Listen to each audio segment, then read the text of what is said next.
He was riding a silver minivan on West River Road near Green Creek Road, not far from the farm. That girl was able to escape and run to a nearby home. It was a Sunday evening, late June 2014. That evening, Rebecca went out for her usual jog and never returned home. We're going to turn on the road that Becky used to jog or walk on. This is Automobile Road. Tell me about your sister.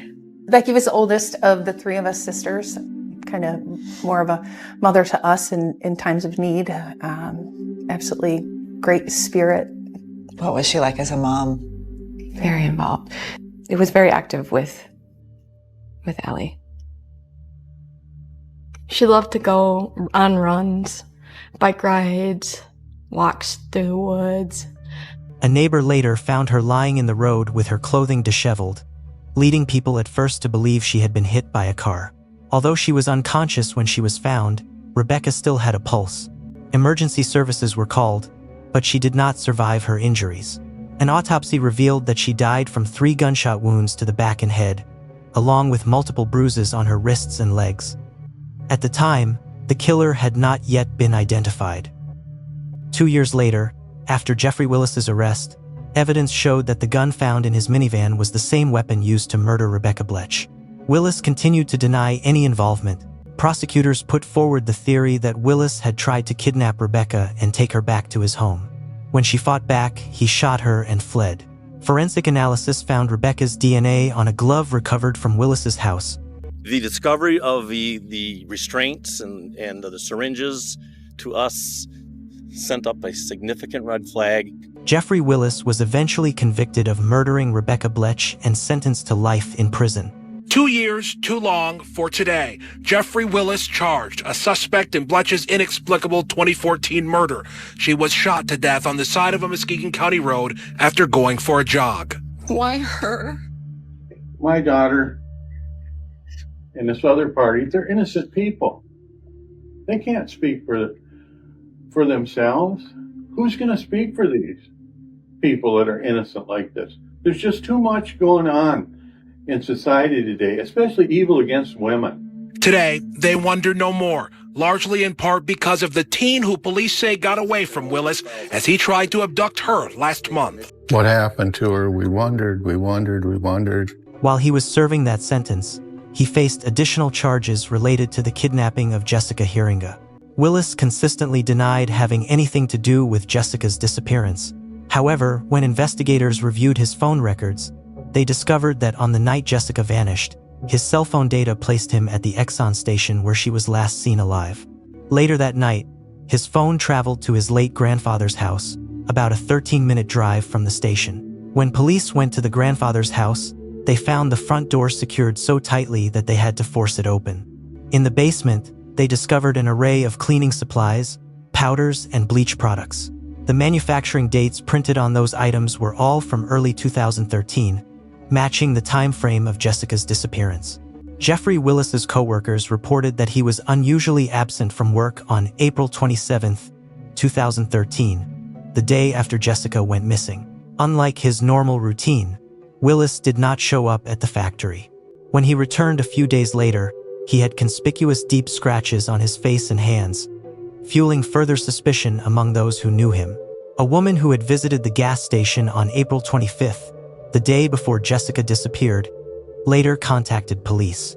She had come to the station late at night and expressed concern to Jessica about her working alone so late. Jessica nodded in agreement, looking anxious and somewhat afraid. At that moment, a strange man who was inside the station told the visitor, "Do not worry, she has customers watching out for her." With that, he left. Still uneasy about Jessica's safety, the woman stayed in her car outside the station, waiting until Jessica finished her shift and went home. Tragically, just 1 day later, Jessica vanished. In 2016, this witness positively identified Jeffrey Willis, stating that he was the man she had seen at the station that night. Investigators learned that Willis frequently visited the Exxon station and had interacted with Jessica at least 15 times. Around the same time, 48-year-old Kevin Bloom, Willis's cousin and a prison guard, was also taken into custody. During interrogation, Kevin's shifting, contradictory statements eventually led to a confession, He revealed details about the death of Rebecca Bletch that had never been made public. Kevin also admitted that he had helped Jeffrey dispose of Jessica's body. He described how, on April 27th, the day after Jessica was kidnapped, Jeffrey invited him over for a party. When Kevin arrived at Jeffrey's late grandfather's house, he saw Jessica for the first time. She was lying on the floor, bound and showing no signs of life. I think he went out into some area that he is well familiar with, and he buried Jessica out there somewhere. The two cousins wrapped her body in a sheet, loaded it into a car, and drove to a wooded area where Jeffrey had already dug a hole. They buried her there, then returned home. Why is he out there? He's a hunter and he's an avid snowmobiler. It wasn't hunting season, and when we were having snow in June and August, I believe somewhere along the line he was either visiting or burying her, even better. For the first time tonight, the lead detective is revealing where he believes Jeffrey Willis buried Jessica Heeringa. When Kevin Bloom led police to the wooded area to identify the spot where they had buried Jessica's body. It's a short drive from Norton Shores to this part of the Manistee National Forest in Oceana County. He spent a long time wandering around, trying to retrace his steps. Despite his efforts, he was unable to pinpoint the exact location of the grave. In 2017, after Willis's arrest and after a review of his phone records, police searched this part of the Manistee National Forest. Cadaver dogs, helicopters, even infrared cameras at night. A half a dozen fruitless searches that were never made public. Jeffrey Willis eventually went to trial, even though Jessica Heeringa's body has never been found, dead or alive. Prosecutors presented a large volume of evidence they argued was sufficient to charge Willis with kidnapping and murdering Jessica. Their theory was that Willis had stalked and obsessed over Jessica for a long period of time. On the night of April 26, 2013, he allegedly parked his vehicle near the rear service door of the station, went inside, and struck Jessica in the head with his gun. During the assault, the cap from the gun's laser sight fell off, and Jessica's blood was left on the floor. Willis then was said to have dragged Jessica out through the service door, forced her into the back seat of his vehicle, and driven her to his late grandfather's house, where he carried out his most horrific acts. Forensic analysis of Jeffrey Willis's computer showed that he had saved photos and news articles about the search for Jessica. He had some really dark videos, pornographic, and they were all the same type of thing as I think the prosecutor pointed out. You know, they were abduction, rape, torture, murder. And he had 10, 12,000 videos on his computer. As the investigation progressed, it was discovered that he used a password that appeared on his computer screen containing the initials of Jessica's name and the date April 27, 2013, which investigators believe is the date Jessica actually died. It is highly likely she was killed the day after she disappeared. Jeffrey Willis denied his guilt, insisting that on the night of the abduction he was at home. His attorney argued that prosecutors had no direct evidence linking him to the crime. No trace of Jessica's DNA was found in Willis's home or vehicle. Willis's defense team, after learning from Dakota that Jessica had struggled with serious substance abuse issues before she disappeared, suggested that her kidnapping might have been connected to illegal drug trafficking rather than Willis. Despite these claims, Jeffrey Willis was convicted of murdering Jessica Heeringa and sentenced to life in prison without the possibility of parole. Throughout the trial, he showed no remorse or empathy. His cousin, Kevin Bloom, was found guilty of helping dispose of Jessica's body. Kevin was sentenced to 2 years in prison and 5 years of probation and was suspended from his job within the prison system. The story of Jeffrey Willis took yet another turn a few years after his conviction, when he became a suspect in an older, unsolved case.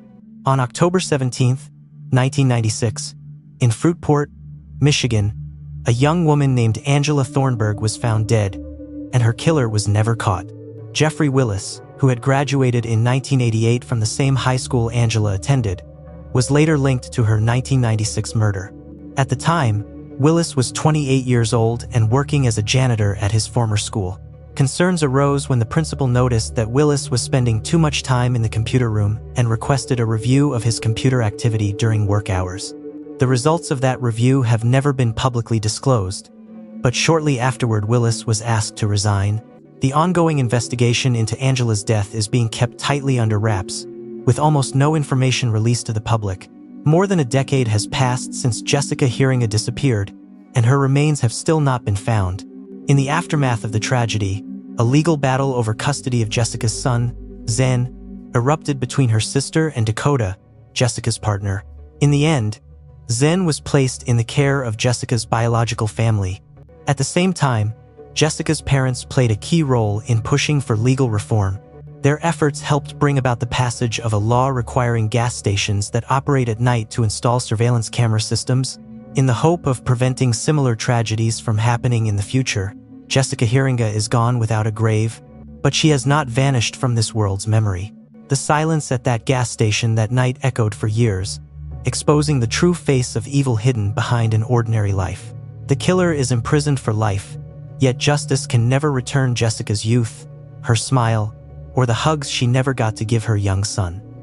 She was a very strong person, and she'd do anything for any of us. And I feel her with us all the time. Becky pushes us. Becky, if it was not for her and us thinking of her all the time, it wouldn't be so easy.